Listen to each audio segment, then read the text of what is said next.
میرے دوستو السلام علیکم ورحمۃ اللہ وبرکاتہ۔ ہمارے چینل کی ویڈیو میں تعلیم کا حلقہ ہوتا ہے۔ اس کا مقصد کہ ہمارے پیارے نبی صلی اللہ علیہ وسلم کی زندگی اور ہمارے پیارے نبی صلی اللہ علیہ وسلم کے صحابہ کی زندگی اور بزرگان دین کی زندگی کے تمام احوال کہ نبی صلی اللہ علیہ وسلم نے اور صحابہ کرام رضی اللہ تعالیٰ اجمعین نے قرآن مجید کی تلاوت کیسے کی، نبی صلی اللہ علیہ وسلم نے نمازیں کیسے پڑھی، ذکر کیسے کیا، دین کی تبلیغ کیسے کی، صدقہ اور خیرات کیسے کی، زکوٰۃ کس طرح کی، ان سب اعمال کے کرنے پر ہمیں ملے گا کیا؟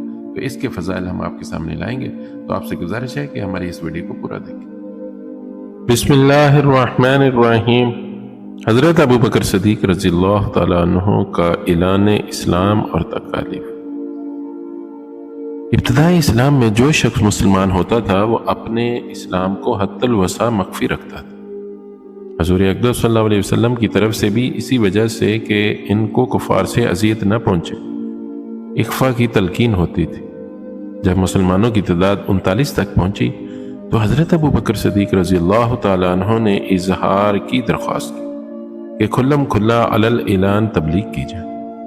حضور اقدس صلی اللہ علیہ وسلم نے اول انکار فرمایا، مگر حضرت ابو بکر صدیق رضی اللہ تعالیٰ عنہ کے اصرار پر قبول فرما دیا اور ان سب حضرات کو ساتھ لے کر مسجد قباء میں تشریف لے گئے۔ حضرت ابو بکر صدیق رضی اللہ تعالی عنہ نے تبلیغی خطبہ شروع کیا۔ یہ سب سے پہلا خطبہ ہے جو اسلام میں پڑھا گیا، اور حضور اقدس صلی اللہ علیہ وسلم کے چچا سید الشہداء حضرت حمزہ رضی اللہ تعالی عنہ اسی دن اسلام لائے، اور اس کے 3 دن بعد حضرت عمر رضی اللہ تعالی عنہ مشرف با اسلام ہوئے ہیں۔ خطبہ کا شروع ہونا تھا کہ چاروں طرف سے کفار و مشرکین مسلمانوں پر ٹوٹ پڑے۔ حضرت ابو بکر صدیق رضی اللہ تعالیٰ عنہ کو بھی باوجود یہ کہ مکہ مکرمہ میں ان کی عام طور سے عظمت و شرافت مسلم تھی، اس قدر مارا کہ تمام چہرہ مبارک خون میں بھر گیا، ناک کان سب لہو لہان ہو گئے تھے، پہچانے نہ جاتے تھے۔ جوتوں سے لاتوں سے مارا، پاؤں میں روندا، اور جو نہ کرنا تھا وہ سب کچھ کیا۔ حضرت ابو بکر صدیق رضی اللہ تعالیٰ عنہ بے ہوش ہو گئے۔ بنو تیم یعنی حضرت ابو بکر صدیق رضی اللہ تعالیٰ عنہ کی قبیلہ کے لوگوں کو خبر ہوئی، وہ وہاں سے اٹھا کر لائے۔ کسی کو بھی اس میں تردد نہ تھا کہ حضرت ابو بکر صدیق رضی اللہ تعالیٰ عنہ اس وحشیانہ حملے سے زندہ نہ بچ سکیں گے۔ بنو تیم مسجد میں آئے اور اعلان کیا کہ حضرت ابو بکر صدیق رضی اللہ تعالیٰ عنہ کی اگر اس حادثہ میں وفات ہو گئی تو ہم لوگ ان کے بدلہ میں عتبہ بن ربیع کو قتل کریں گے۔ عتبہ نے حضرت صدیق اکبر رضی اللہ تعالیٰ عنہ کے مارنے میں بہت زیادہ بدبختی کا اظہار کیا تھا۔ شام تک حضرت ابو بکر صدیق رضی اللہ تعالیٰ عنہ کو بے ہوشی رہی، باوجود آوازیں دینے کے بولنے یا بات کرنے کی نوبت نہ آئی۔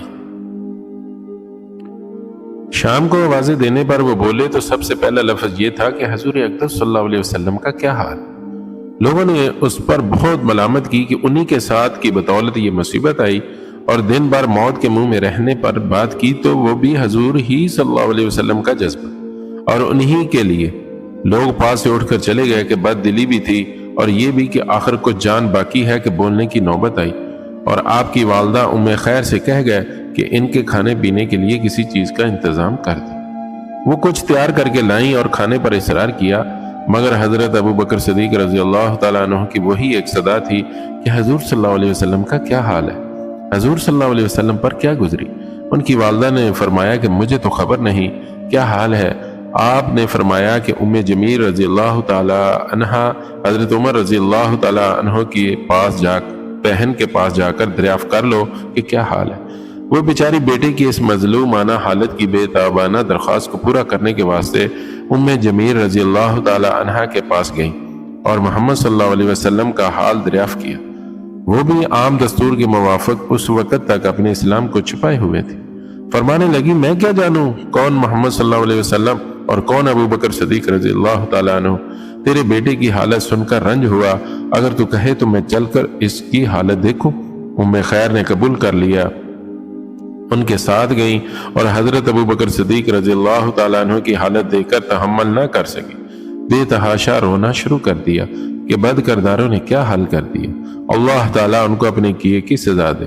حضرت ابو بکر صدیق رضی اللہ تعالیٰ عنہ نے پھر پوچھا کہ حضور صلی اللہ علیہ وسلم کا کیا حال ہے؟ جمیل رضی اللہ تعالیٰ عنہ نے حضرت ابو بکر صدیق رضی اللہ تعالیٰ عنہ کی والدہ کی طرف اشارہ کر کے فرمایا کہ وہ سن رہی ہیں۔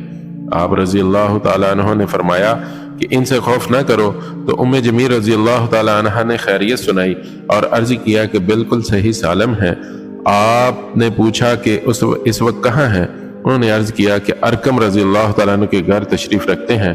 آپ رضی اللہ تعالیٰ عنہ نے فرمایا کہ مجھ کو خدا کی قسم ہے کہ اس وقت تک کوئی چیز نہ کھاؤں گا نہ پیوں گا جب تک حضور صلی اللہ علیہ وسلم کی زیارت نہ کر لوں۔ ان کی والدہ کو تو بے قراری تھی کہ وہ کچھ کھا لیں، اور انہوں نے قسم کھا لی کہ جب تک زیارت نہ کر لوں کچھ نہ کھاؤں گا۔ اس لیے والدہ نے اس کا انتظار کیا کہ لوگوں کی آمد و رفت بند ہو جائے، مبادا کوئی دیکھ لے اور کچھ اذیت پہنچائے۔ جب رات کا بہت سا حصہ گزر گیا تو حضرت ابو بکر صدیق رضی اللہ تعالیٰ عنہ کو لے کر حضور صلی اللہ علیہ وسلم کی خدمت میں ارکم رضی اللہ تعالیٰ عنہ کے گھر پہنچی۔ حضرت ابو بکر صدیق رضی اللہ تعالیٰ عنہ حضور صلی اللہ علیہ وسلم سے لپٹ گئے۔ حضور اقدس صلی اللہ علیہ وسلم پہ لپٹ کر روئے اور مسلمان بھی روئے، سب رونے لگے کہ حضرت ابو بکر صدیق رضی اللہ تعالیٰ عنہ کی حالت دیکھی نہ جاتی تھی۔ اس کے بعد حضرت ابو بکر صدیق رضی اللہ تعالیٰ عنہ نے درخواست کی کہ یہ میری والدہ ہیں، آپ ان کے لیے ہدایت کی دعا بھی فرما دیں اور ان کو اسلام کی تبلیغ بھی فرما دیں۔ حضور اقدس صلی اللہ علیہ وسلم نے اول دعا فرمائی، اس کے بعد ان کو اسلام کی ترغیب دی، وہ بھی اسی وقت مسلمان ہو گئی۔ فائدہ: عیش و عشرت، نشاط و فرحت کے وقت محبت کے دعوے کرنے والے سینکڑوں ہوتے ہیں۔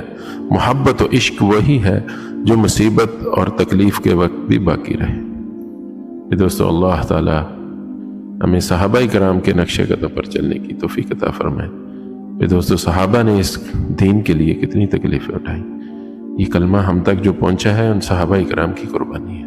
اب یہ ہماری ذمہ داری ہے کہ ہم نے پوری دنیا کے آخری انسان تک اور قیامت تک آنے والے آخری انسان تک اس کو پہنچانا ہے۔ یہ ہم سب کی ذمہ داری ہے ختم نبوت کی وجہ سے۔ تو اس کے لیے سارے تیار ہیں انشاءاللہ۔ اللہ تعالی ہمیں عمل کرنے کی توفیق عطا فرمائے۔ سبحان ربک رب العزت عما یصفون وسلام علی المرسلین والحمد للہ رب العالمین۔ آمین آمین یا رب العالمین۔ اگر یہ ہماری ویڈیو آپ کو پسند آئی تو اس کو لائک کیجئے، شیئر کیجئے اور ایک پیارا سا کمنٹ کر دیجئے، اور ہمارے اس چینل بشارت تعلیم اس کو سبسکرائب کیجئے اور بیل آئیکن کو دبا دیجئے تاکہ ہر آنے والی ویڈیو آپ تک پہنچ جائے۔ جزاک اللہ۔